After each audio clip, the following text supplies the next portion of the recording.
His Excellency President Dr. Moise, he wants the national interests to be secured. Sovereignty, freedom, making sure our development is a priority. It's an existential crisis that you're facing. It is an existential threat. We have been on the forefront of climate change ever since 1980s. What my president has called for is not to think of us as a country which is in decline, but think of us as partners who has the opportunity to develop in a sustainable manner. You can understand like how committed Maldives is to address the climate change and to seek the support from the global community. Because though we are contributing least to the climate crisis, we are champions of climate action.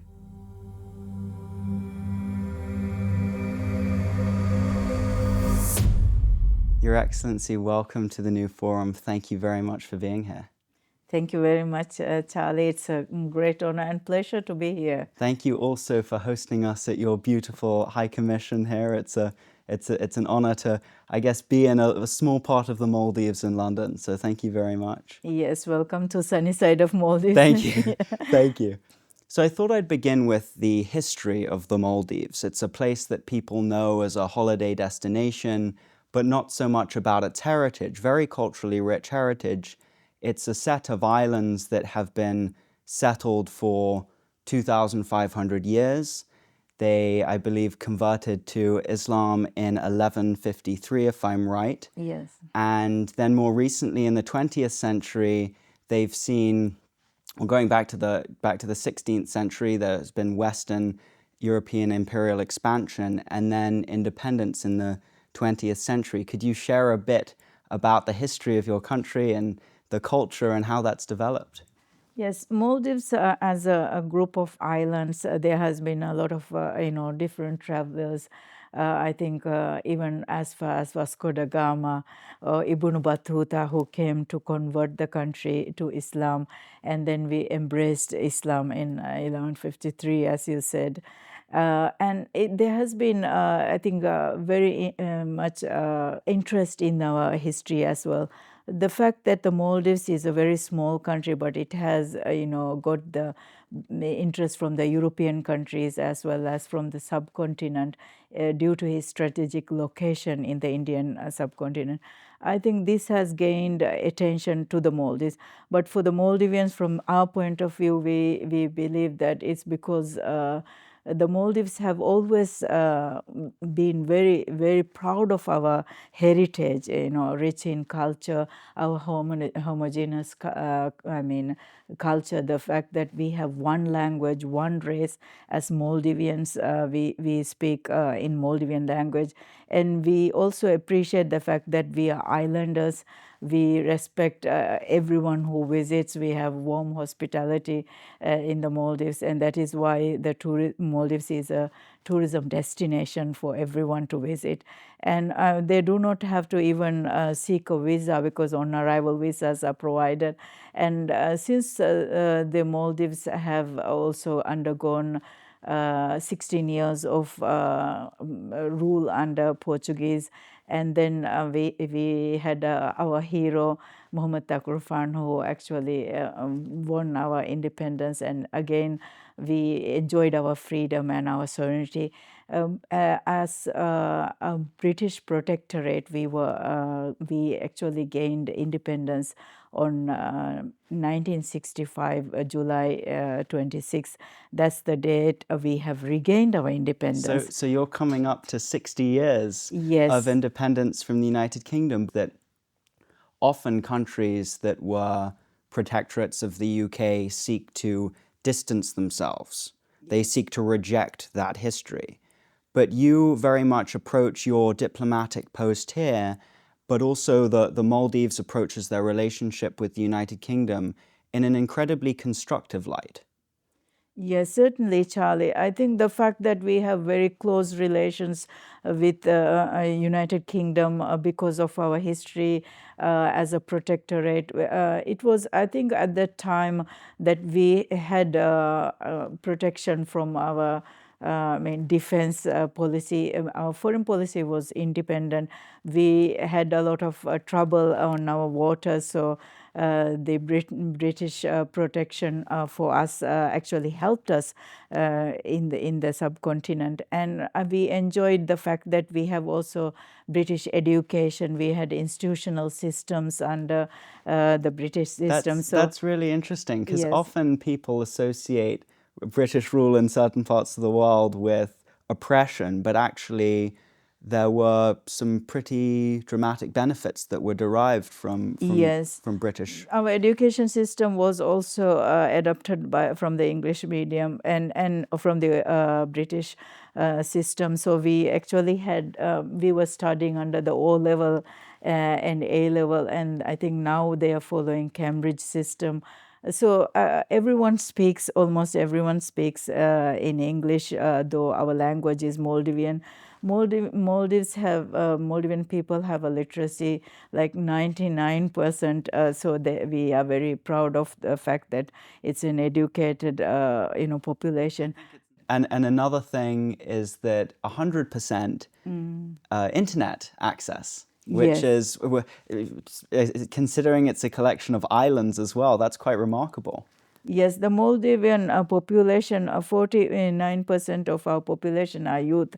So they are very much, focused on the new technology, educating themselves with the advanced technology, and very familiarized with, how they are educating themselves through the internet, as well as transforming how they are interacting with the international community. The youth have become very much empowered, I think, in whichever field they are working, on the sports field, as well as in the games, entertainment, and even from a public administration point of view, you will see in the government a lot of youth leaders who are holding very high posts now. So this is That's remarkable fantastic. for the Maldivian population. And His Excellency Dr. Mohammed Muiz, who is our president, my president, has actually committed himself to transform the country with AI and digitization, which is very important for a small island developing state like the Maldives. We would like to adapt our economy in a digitized manner, so that we'll have access to the financial systems, access to the global economic system, as well as education. In all, I think, international fora, we have been speaking along this line. The Republic Day Yes. is coming up. I believe it was 1968 that the Maldives became a Yes. republic, from a transition from a sultanate to a republic. That's coming up on the 11th, so in a couple of days' time. What does that mean to you? What does that mean to the people of the Maldives? We are very proud of our Republic Day. Maldivians embraced, our Republic Day on the 11th November 1968. Earlier, it was a constitutional monarchy, and since we had become a republic, we have been celebrating this day.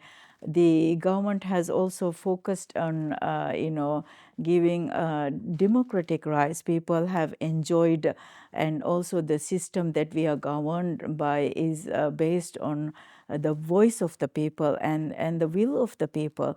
The government is ensuring that it is an inclusive and also encouraging that it is just and also accessible for all our population, that all the services, all government's welfare system will be accessible for the Maldivian people, for the betterment of the Maldivian people. So the Republic Day is rejoiced by the Maldivians. It gives us happiness that we are celebrating this on this occasion. Coming back slightly to what you were saying about young people in the Maldives takes me very nicely to your background, your career. You'll have to talk me through it, but you were the youth minister at one point from 2016, 2018, I believe, health minister, but you started in ambassadorial roles at the UN. What's a bit of background about your personal career? Thank you. I actually joined the Foreign Ministry as a Foreign Service officer, and then through Foreign Service training and higher education. But in the Foreign Service, I actually held posts, diplomatic posting in New York when I was acting as the Charge at the UN headquarters, as well as Charge d'Affaires in the Maldives embassy to Washington, D.C. And from there on, I actually was promoted as an ambassador to the United Nations offices in Geneva. So I held the post from 2009 October till August 2014. And you were the first female ambassador from the Maldives foreign office, which is Thank you, such Charlie, an for mentioning. accomplishment. I mean, Yes, I feel that my colleagues from the Foreign Ministry had it gave them hope as well as motivation for them as well. For me, it was something that I actually felt that I have achieved something, that I became the first female ambassador from the Foreign Service. have more women followed suit Yes, after? Oh, that's yes, they have, and I think you've really blazed a trail there. This is as a trailblazer, legacy so early on in your career. Indeed. But coming to the question of government cabinet portfolios, yes, being a diplomat, serving for your country, and also addressing issues of importance in the foreign policy was something that I enjoyed, and I feel that I am committed to deliver to the people in serving in the diplomatic posting. But after my completion of my diplomatic posting in Geneva, I had several other ambassadorial posts during my stay in Geneva as ambassador to WTO, Switzerland, Germany, Italy, non-resident ambassador portfolios. And I was also a lead negotiator for President Nasheed climate change, when we attended UNFCCC. But I learned a lot on human rights, and Maldives actually lodged our campaign candidature to the Human Rights Council membership. Thereon, we addressed a lot of issues, empowerment of women and rights of women and girls. We also addressed the rights of children and as well as special needs and elderly people. We address on economic challenges to small island states as well as developing countries. We led resolutions on key issues of importance on human rights. In different parts of the world, we address how the Human Rights Council can be functioned and reformed or adapted. I was elected as a vice president from the Asian group, and I served from 2013 1 year as vice president, and it gave me pleasure that I contributed as the ambassador from the Maldives, and also I actually gained a lot of knowledge. But thereafter, I actually returned to capital and held the post of deputy minister in the Ministry of Law and Gender, addressing and also attending to the international reporting on human rights that the state has to comply on conventions that we have acceded to. So this is very important for the people, and creating awareness on human rights, on International Covenant on Economic and Social Rights, International Covenant on Civil and Political Rights. So these are very important, and it is very crucial that the public is aware of these human rights, and at the same time what the government has achieved on human rights is also conveyed to the UN and other parties. And then I came, I was appointed by President Yamin as the Minister of Health. At the time, there was a lot of changes in the, health ministry. Ministers had, a very short time period. But it was a challenge. At the same time, I felt like health is very important, and it's delivering right to the people's needs. And health, whichever issues are there, is always related through the media to the people, yes, and vice versa. So we had to be responsible, cabinet ministers, and attend to crisis, pandemic, and I felt that this was an area that huge challenge was there. First and foremost, Maldives, as Charlie mentioned, Maldives is a small island country. We have 1,190 islands How do spread you, in the geography. as a health minister, I mean, when you're, I mean, when you're in London, when you're in most Western countries, and you have a problem, you get in your car, you go to a hospital that's nearby.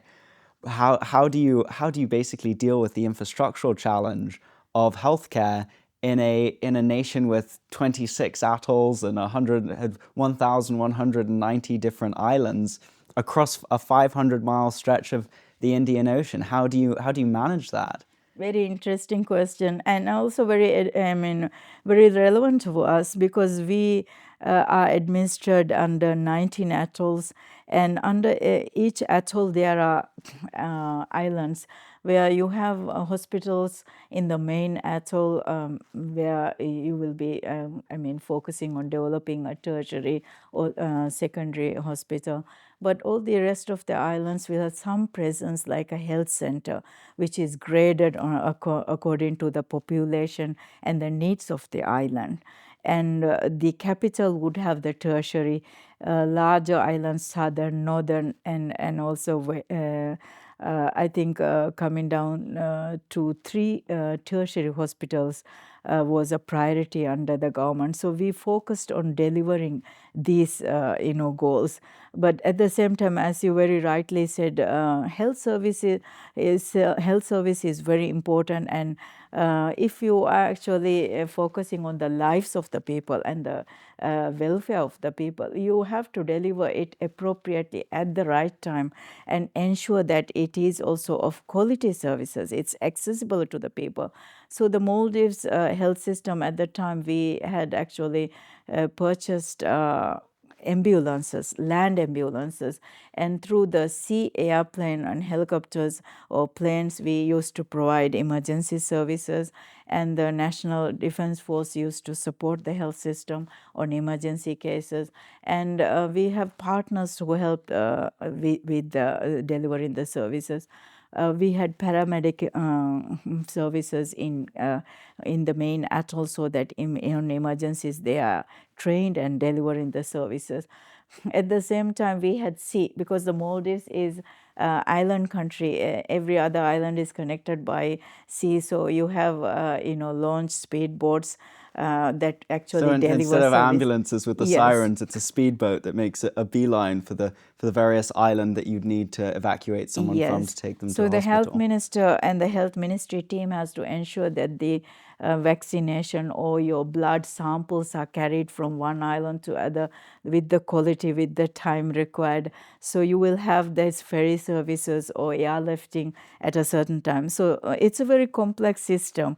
But Maldives have a universal health service insurance that is provided to the people, and it is a huge challenge that government has to, spend a lot on the expenditure of providing universal health care, as well as special needs care. Thalassemia patients are there, and those who are not able to afford serious or highly complicated surgeries, that has to be also accommodated by the government. So overall, it is a complex thing, I think, which requires a holistic approach. That when you are talking about a hospital, you have to think about the transport, you have to think about the equipment, machinery, as well as the who is delivering, qualified doctors, nurses, technicians. So it is very holistic approach. You have to adopt, in each island, in each atoll, and focusing on where the presence is there. And also health service needs continuous monitoring. And during the pandemic, How yes, did the pandemic affect you? This was challenging for very wealthy Western states. It upended economies globally. How did you deal with this as a smaller nation? How did a vaccine rollout affect you? Were you able to isolate people effectively? What was the landscape of the COVID pandemic for During the you? pandemic, yes, a lot of countries, partners helped. At the same time, Maldives was seeking out help from the partners, and WHO was helping developing countries like our small island developing countries. So we were helped with the vaccination, and the government also made a lot of effort.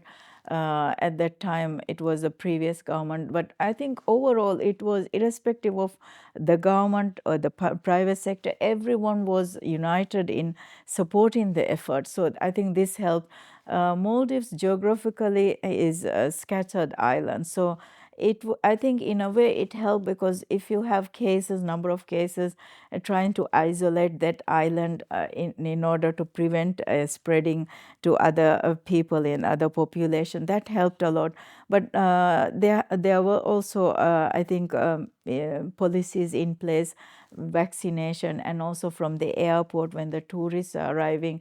There was register in the case, and making sure that you are attending to it, and also they follow the test procedures seriously. So these are all various ways that we actually manage, and I think WHO helped us on the equipment, vaccination. Developed countries, partners were also assisting the Maldives on that, and then doctors and specialists were working around the clock on delivering the service in different islands. In terms of some of the other infrastructural challenges, coming back to the fact that it's an island nation, transportation, Yes. we covered healthcare. You also have water access, water distribution, sanitation, sewage. What are the challenges associated with managing relatively basic aspects of 21st century infrastructure in a country that is as dispersed? Yes, as I think my president was addressing at the SIDS4 conference in Antigua and Barbuda, because he was co-chair, Maldives was co-chair with New Zealand attending this conference. It was very important that climate, vulnerable countries, Maldives is one of the most vulnerable countries to climate risk. So we are actually speaking about it, how difficult it is, in order to manage and deliver infrastructure, because we are threatened. There are sea level rise, there's frequent floods, and I think the environmental disaster, natural disasters affect us, and we are prone to any change, unexpected, unpredictable climate change risks, and we Maldives have been also addressing this, advocating about climate action, addressing on accessibility to finance, addressing on infrastructure development, and also adaptation and mitigation, because these are the ways that small island developing countries can be helped during such crisis. The water quality and accessibility is very important. It's very low-lying countries, so I So mean it's salt about a water. meter above sea level. Yes, I think the highest point is 2 meters 2 above sea meters level. above sea level, right? So we have to manage in such a way that we actually able to provide, proper sanitation facilities, and also there is enough sufficient water for the population. So there was a water crisis at some point the Maldives faced, and I mean that actually made us very aware of how vulnerable we were. And in any time of a pandemic, any disease that was spread out in the Maldives, or internationally that spread to the Maldives, we were actually having, conscious of our vulnerability. So we have managed to ensure that there are adequate facilities. We are still focusing on ensuring that we are building a sustainable system, so that each island, each population will have proper sanitation. They will have, drinking water which is hygienic, and also ensuring that the infrastructure is built in such a way that frequent natural disasters, or in the case of sea level rise, we will be sustaining those. If for instance, if you are thinking about hospitals and health facilities, I myself, when I was a health minister, we hear that some of the islands are affected by floods and we would have to rebuild or repair the health facilities. This is a huge cost on the government expenditure. So we would need more small island developing countries and developing countries as well as small states, LDCs. We need some assistance from international community, developed countries, because we are the least contributing to this climate crisis. At the same time, we are vulnerable. I believe if you think about our contribution to, climate crisis, if you say 0.0013 percentage of carbon, we would be contributing to the pollution. It's a rounding error in Yes. the grand scheme of carbon emissions, but Yes. sea levels rising in a meter and 80% of the territory being inhospitable that's Yes. not a rounding error. That's a really catastrophic thing, and it's an existential crisis that you're facing. It is an existential threat. We have been on the forefront of climate change ever since, since 1980s. We've been talking about death of a nation. The Maldives former President Gayoom actually addressed sea level rise and climate change disasters at the CHOGM in 1987. And they are in And back then, no one was talking no about one was climate talking change. about it. That was led, the Commonwealth actually took this issue and focused on vulnerability of small states at that time. And I think the advocacy and scientific development or the thought on IPCC was developed. The Maldives actually hosted a meeting of IPCC as early as 1989 at that time, and we had the first sea level rise conference in 1989 in the Maldives. So you can understand like how committed Maldives is to address the climate change and to seek the support from the global community, because though we are actually contributing least to the climate crisis, we are champions of climate action.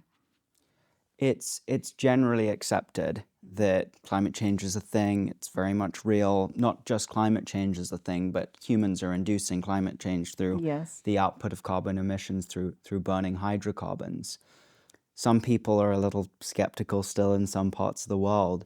What real life examples have you seen in the Maldives that you can point to that are it's hard evidence of a first-hand experience of climate change?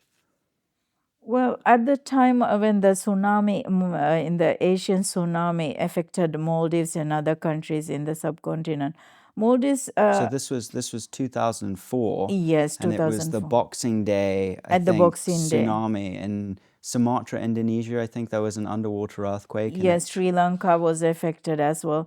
And I think the Maldives was on the verge of graduating from LDC, but it set back our development like 10 years back, because a lot of our islands were affected. Do you remember what was that like? I mean, that it was devastating for countries that sat, tens of meters or but probably up to 10 meters above sea level, but you're at sea level. What sort of effects did that have? Yes, I come from Mali. My family and many of our Maldivians were talking about the stories, the real stories of seeing the sea level rise and affected by tsunami. And it was just like unexpected. There was no early warning, or people did not understand what was the tsunami.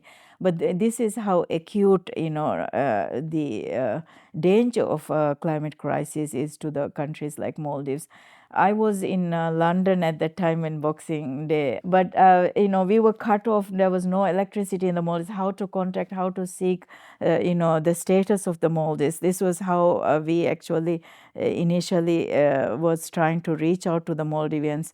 And Because the whole of the internet and communication access was down during was that down at the crisis. time, but they were able to recover and they were able to host the international community teams were attending to the actually investigating the developments and the situation on the ground in different islands. Resorts were actually had to be built back. So it affected a lot of resource people inhabited islands, and I think these kind of developments actually made us conscious that we should be speaking about this in the international community. Tsunami, and frequently there has been also erosion of our reefs. There has been also danger. Sometimes we have seen tidal waves affecting some of the islands and washing away the people's livelihood. So this is very real situation that if we are talking about, this is not just like calmly talking about a drama or story.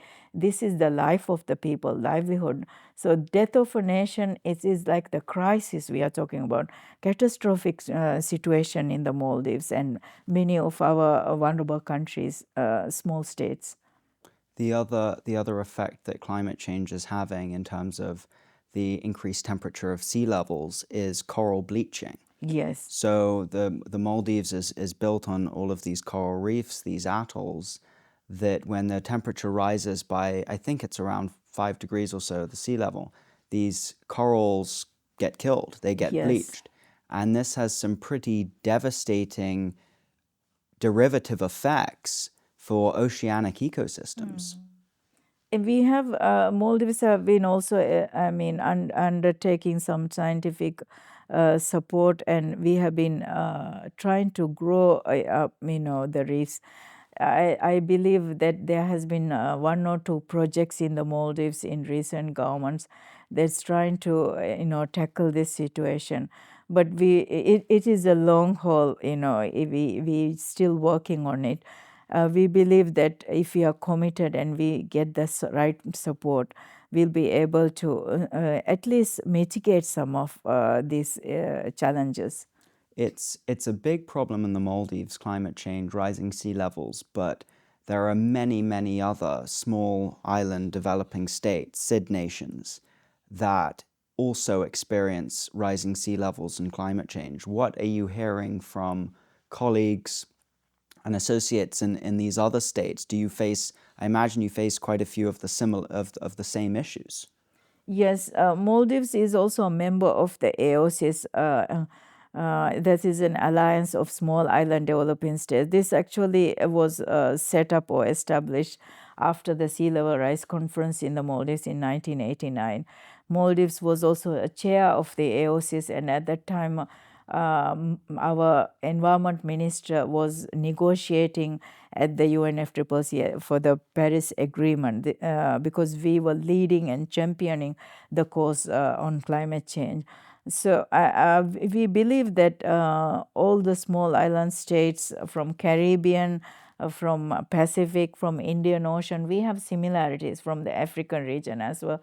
So we actually are speaking as a group because this helps bring the case, the arguments, because we see that there are evidences, there situation, statistics are there, and we have also scientific evidence to prove that there's genuine concern, and this is a serious issue for the international Are community. countries listening? Are international communities listening to the issues that the SIDS face? Are they starting to, we're having all of these COP summits, are they starting to listen in a way that active material change is starting to be precipitated? I believe there has been changes, and we believe there's been some adaptation funding, some mitigation, either through bilateral or international financing for some of the countries. And recently, under the Commonwealth Heads of Government Summit in Samoa. Samoa is a small island country like the Maldives, so we share the similarities. The small states, 33 of the small island developing states are in the Commonwealth. 23 small states are there. We actually adopted, the heads of Commonwealth Summit adopted an ocean declaration. this is very important for countries. Maldives supported it strongly, advocating on this, because this is the commitments that the Maldives have been outlining. And speaking together, we have also received support from some of the developing countries, saying that they will be supporting our cause and supported the Ocean Declaration. But real change should be seen. As my president, His Excellency Dr. Muiz, has said, commitments through the UNFCCC COP29. We are hoping that the outcome from COP29 would be something that is ambitious, at the same time that will be new quantified goals. This in addition to what the commitments that were delivered, that were actually made at the Dubai COP 28. Why the small states are speaking in this manner or in this principle is because when the developing countries or the member states make the commitment and the partners make the commitments, this is agreed in principle. However, This not is what all is I delivered. was going to say, Yeah. that a lot of these international summits, some, one could argue, are done more for the optics. Yes. And looking forward to I think it's next week, second week of November, or second and third week of November in Baku in Azerbaijan. Our friend Ambassador Suleimanov is very active in promoting UN COP29. Azerbaijan, have put forward a $500 million fund to support especially developing countries. I believe small island developing states fall within the canon of the countries that they aim to support. More broadly, when looking at these international summits, they can often be a lot of talk and not a lot of action. What are you hoping from COP29, from the subsequent COP summit? What are you hoping that these summits will achieve in real terms? Yes, Maldives' ambition or Maldives' goal is that from the COP29, we will be hoping that whatever was agreed in COP28, in principle, that should be delivered. But in addition to that, because the commitment from 2020, COP28, there's billions of dollars commitment that was not actually delivered. So we hope that the member states will commit, and in addition to that, the Maldives government has also declared and announced in the UNGA assembly at this time. President remarked that we would hope that there will be financing, accessible financing, and we would have to make it accessible for the small countries, because from the international community or institutions, it's difficult for the small states to get access to the financing. There's a lot of barriers to get access to this funding, and we hope that this will be enabled on a smooth process and make it more accessible and adequate funding is received. At the same time, infrastructure development, we also hope that adaptation and mitigation funding will also be delivered. Loss and damage, funding, that is also another area that the small island developing states have actually advocated. This is something that His Excellency President Moyes, he wrote a great article in The Guardian a few months ago, where he was talking about access to this development funding.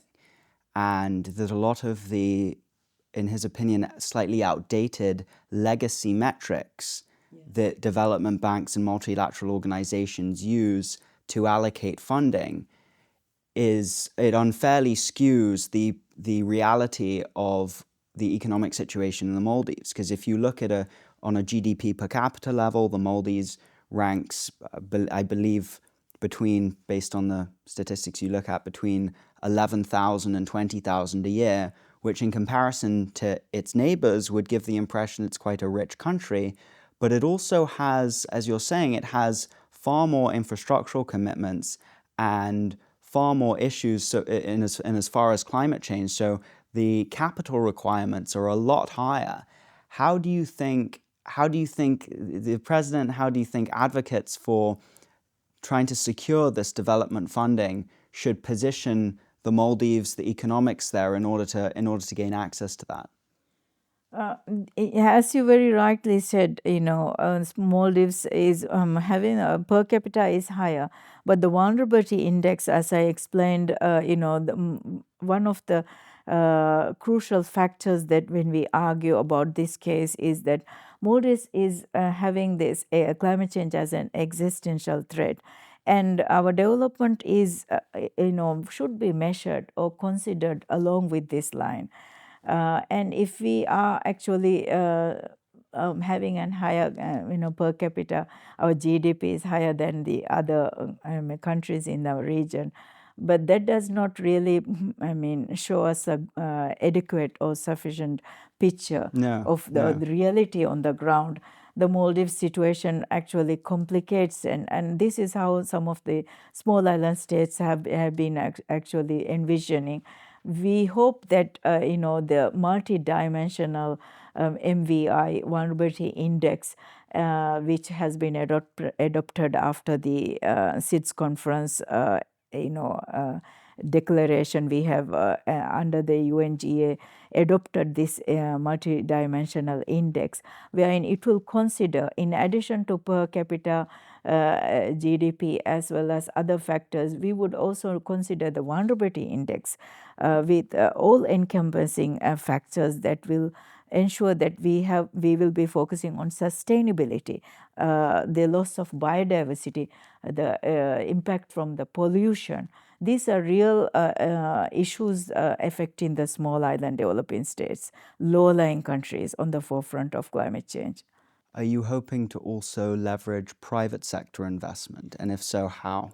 Yes, this is another argument that my government has advocated. President has spoken specifically on this at the SIDS 4 conference when he was co-chairing and leading the advocacy from small states. One area that we have to focus is ensuring that we have the public-private partnership. The government financing is not sufficient, as we see. Partners are helping, there are some funding, but which is not adequate. So there has to be private partners who are actually basing on public-private partnership. This helps us on renewable energy commitments as well as developing our infrastructure. And I believe that what my president has called for is not to think of us as a country which is in decline or failing or in fragile, but think of us as partners who has the opportunity to develop and develop in a sustainable manner with the partner, with public-private partnership. In terms of some of the infrastructure projects, one Yes. of the big ones that was started a few years back now was the seawall Yes. around Male. And I also read that you're aiming to construct the first eco-city called Rasmale, Rasmale, yes. that is going to be built 3 meters above sea level. Yes. It is a good innovative model that the president has launched, Rasmale. So it is 3 meters above. It's like an adaptation model.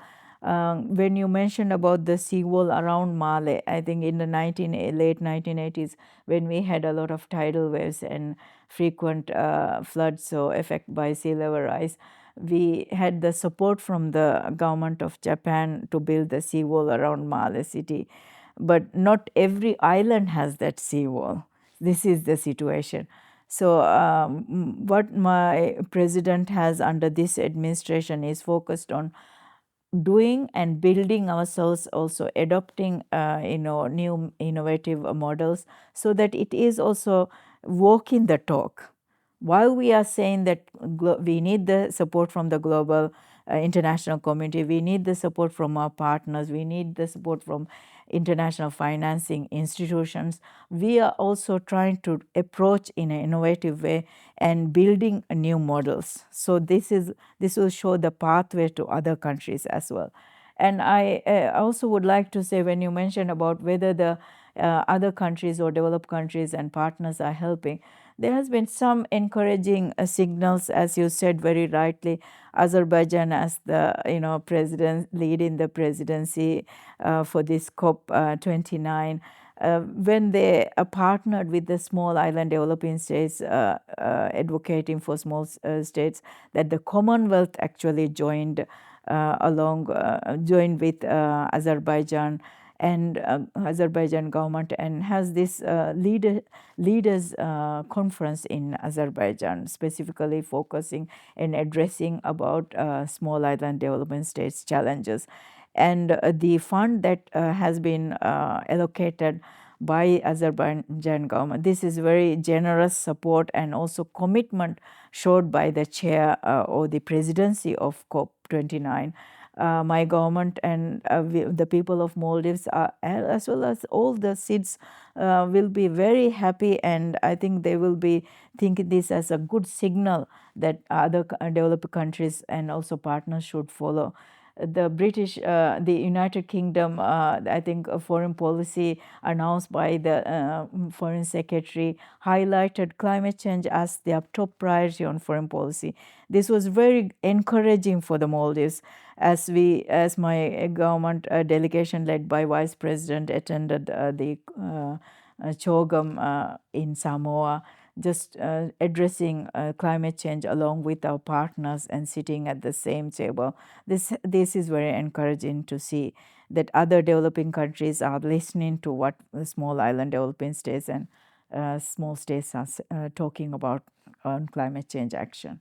We've just seen the re-election of President Trump in the United States earlier this week, and he famously isn't such a big climate advocate. I think one of his policies was drill, baby, drill. He's very interested in restarting fracking, supporting and promoting the US petroleum industry. Are you worried about this change of tone from America and the potential climate policies that might come out of a second Trump presidency? The Maldives foreign policy has been always, supporting, has been in partnership, and we are friends to all members of international community. We have a good relations with the United States bilaterally, diplomatically. There is ambassador in United States, ambassador represented in the Maldives, as well as Maldives ambassador in Washington, D.C. The relations have focused on climate change action as well. They're focused on building, a partnership on tackling various issues that are development challenges for the Maldives as well. So I believe that this will continue, and there has been much more closer support than in previous, I would say, in the past. At that time when I was acting as a Shaze in UNGA at the UN headquarters, and also as Shaze for the Washington, D.C. We did not have an ambassador at that time, so I was acting.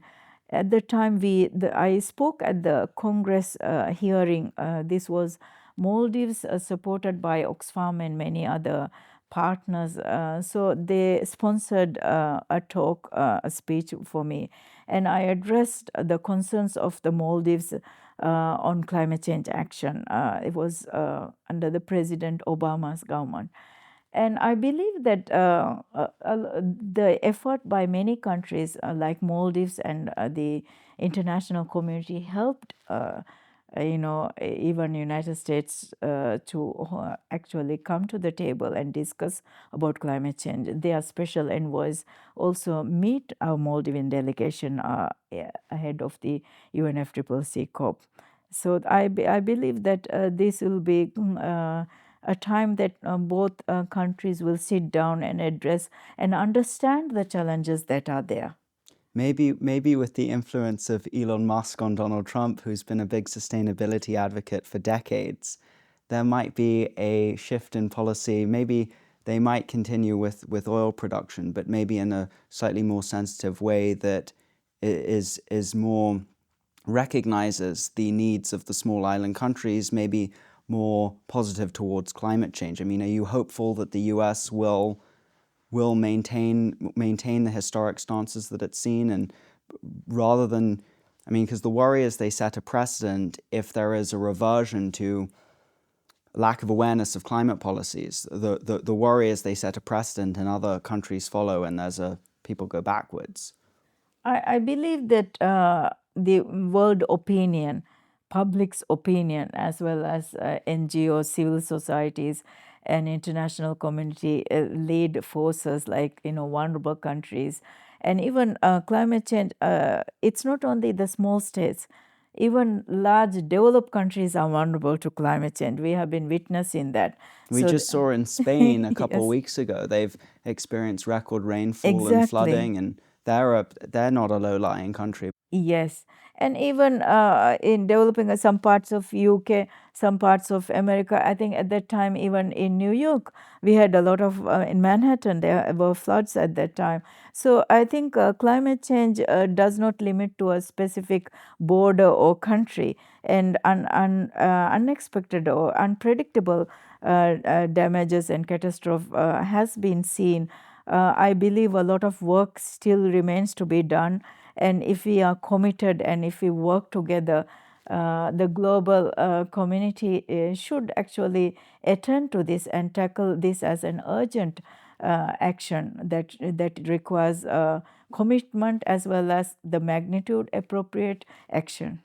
We're coming up now on the 1-year anniversary Yes. of President Moises' election and his ascent to the presidency. What are you most proud of that he's achieved so far?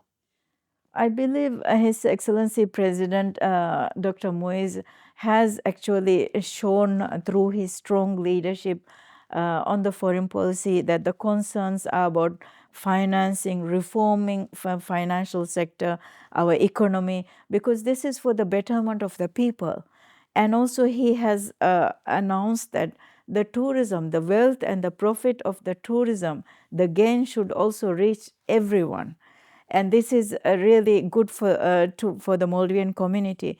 I believe that he has also stepped up and focused on health sector, making sure that the health sector is sustainable and ensuring that the people who actually require services are receiving the health service in a timely manner, and also that there is also concern that we should all focus on a sustainable manner, because government expenditure has to be also managed at the time, because Maldives have, when he assumed office, he has inherited from the previous governments a lot of debts that has to be repaid, and the international community's financial crisis and also the oil crisis shocks that has not been very favorable for the Maldives and many small island states. So we have to ensure that we manage our finances, our debts have to manage, and President has embarked on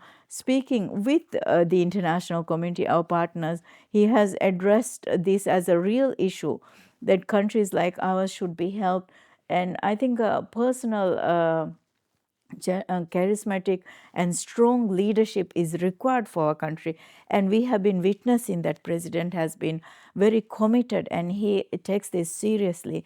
When he spoke about government, I think attending in response to the IMF and World Bank,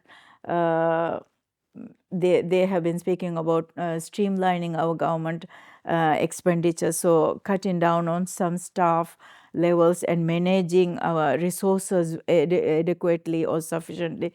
This is the way that the good governance is dictated. So I believe he is following the modern principles and making sure that this is the pathway for the Maldives, reforming the Maldives, and the future of the Maldives is secured under his leadership.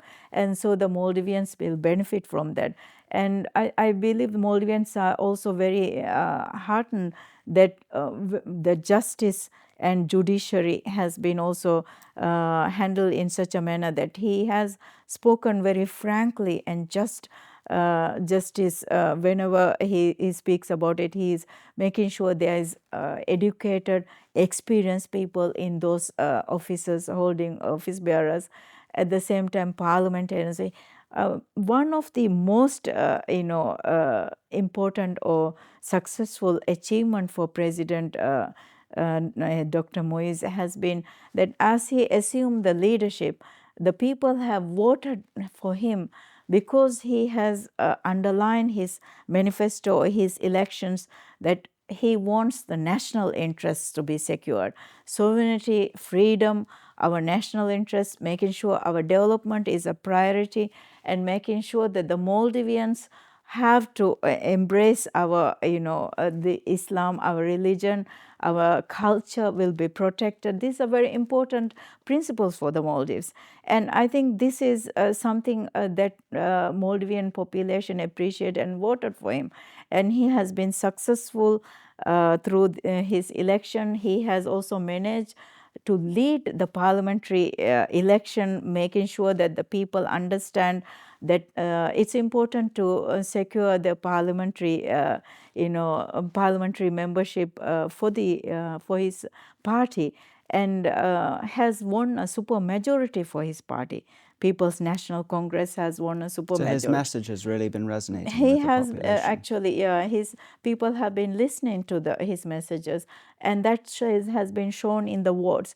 When we received the local council elections vote results, we saw that yet again is the 3 elections now consequently we see that the opposition did not fare well, the other parties did not fare well, but President's party has successfully won good results, and the representation helped for him to govern the country in the manner that the economic reforms, though some of it might be very difficult for people, but this is for the future of the Maldives and a successful, sustainable manner that the country can be governed.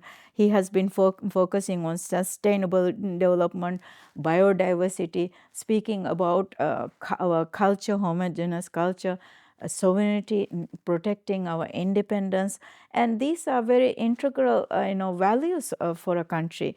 And I believe that people have seen that whatever he has aspired to, people are seeing. All the international community has been also observing and appreciating the fact that he has been transparent. He has spoken about policies that is touching the people. On climate change, he has gone and addressed and actually delivering to the people. The other day we heard that he has announced ATM machines for different islands. So this will help the people, accessibility to financing. And people actually is, I think people would be happy to see here that he has also announced some reforms in the health sector. Achievements in the 1 year on health sector, achievements on youth and women empowerment, achievements under the sports sector.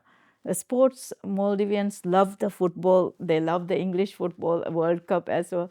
So we believe that this is a way forward because people would want healthy lifestyle, people want the fitness and also thrive that the aging population is supported. President launched an initiative to support the aging population, and they are also respected people in the society, and there are services for the aging population. So under his manifesto, those principles or policies that have been underlined, people have been witnessing that he has been delivering under his leadership. In terms of the geopolitical alignment, previously the Maldives had been more aligned with India. He, quite early on in his tenure, shifted the axis of alignment more towards China. China's invested a lot in the Maldives infrastructurally. How does one go about balancing between two great superpowers? I believe that sometimes it's the opposition elements, media interaction, which gave some false or unclear messages. However, once he assumed, President, His Excellency Dr. Moise assumed his office, at the swearing-in ceremony, he announced that the Maldives foreign policy will be balanced and it will be pro-Maldivian. So this is indicating that Maldives will be friends to all and will be focusing on our people, national interest for the people, protecting and safeguarding our sovereignty and independence, as well as ensuring that the livelihood people enjoys will be developed, for the future. And I think development was one of the goals he has underlined. So he has shown the pathway, interacting with our partners, both India and China. We have several projects with each of the countries. You can see that the foreign policy, all countries, different projects have been started, and you can also see engagement by our government, Western countries as well as African countries, even the small island states, even OIC countries. The Maldives is a friend to all, as in the history has been. Through, I think, past governments, sometimes there has been much closer or dependence, or I think our foreign policy has been somehow dependent at some time and unclear. But overall, I think in the past, we have enjoyed a foreign policy which is actually balanced and ensuring, as a small country, when the Maldives speaks internationally on a national interest, it is principled and it is very clear to the international community, and the people listens that, of course, we are speaking for the interest of the people, and the partners are there to help. Of course, our territory, which is the Maldives, are 1,190 islands. The sea or ocean is important for the livelihood because we have fishermen catching fish, and in the sea, the beautiful paradise along with the sea is very important, and it's part of our history, our heritage. So, territorial waters integrity is important for our country. In terms of some of the development finance and some of the state-funded loans from India, from China, sometimes these are crafted optically in the West. We see these as debt traps. We see these as geopolitical tools. Is that an accurate way to look at them, or are they really lifelines for development in the Maldives, in your part of the world? Internationally, financing mechanism or financing architecture is very challenging because Maldives is also in the middle income countries. We graduated from LDC category in 2011. I was an ambassador in Geneva, ambassador to WTO. At that time, we had received a 3-year transition period. But since then, it's very difficult to get the assistance from donors, financial support for attending international conferences or other projects. So this is a challenge that some of our countries are facing. It will be always something that the foreign policy have to carefully maneuver, that it is interest of the people and it is mutually beneficial for both sides, and in the long run it will be a goal that is achieved for the country, that development projects are delivered and they are received and we do not have any handicaps or any challenges in the future. So this is something that has to be worked on by each country, any developing country or small island states. In terms of the Maldives, it is not necessarily immune to some of the larger geopolitical shocks. We spoke before the interview about Ukraine, and I'm sure the war in the Middle East. What are the ramifications? It seems like it's a country that's very off the grid in terms of you wouldn't think that there'd be direct consequences, but I imagine there is some susceptibility.